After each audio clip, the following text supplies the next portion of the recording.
Alright, so I've already assembled 7 of the cylinders in the engine. I'm saving the last one so I can show you pretty much how I do it.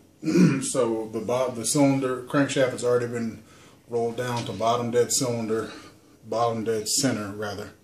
The piston I have used Federal Mogul, the green stuff. It's like a nitro 78 petroleum based lubricant.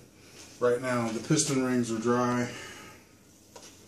I take WD-40 one side and the other side.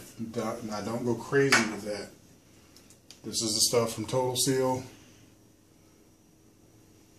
You can use this or the stuff from Childs & Albert, this, or a combination of both of them, but don't use a lot of this stuff.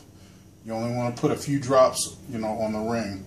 I just put one little stripe on each side, and then I move it around, and then I put the residual, what's left from my hands, on the piston skirts, and I'm going to move the rings around, make sure that they move freely.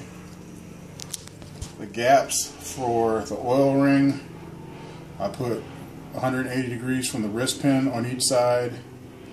The second ring gap I point towards the exhaust. The top ring gap I point towards the intake, which is the coldest part of the cylinder on startup.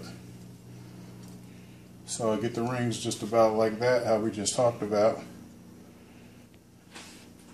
Get the ring compressor.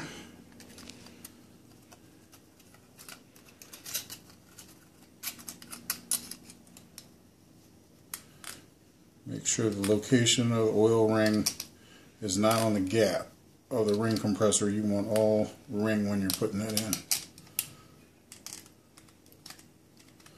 Okay. You're looking at the bearing tab right there.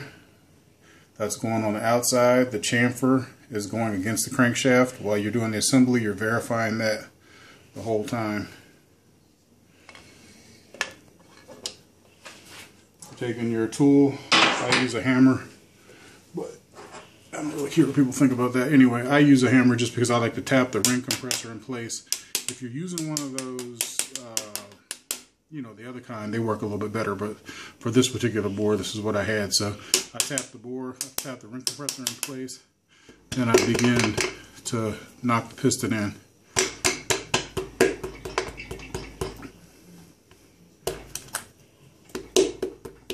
Okay, and we stop.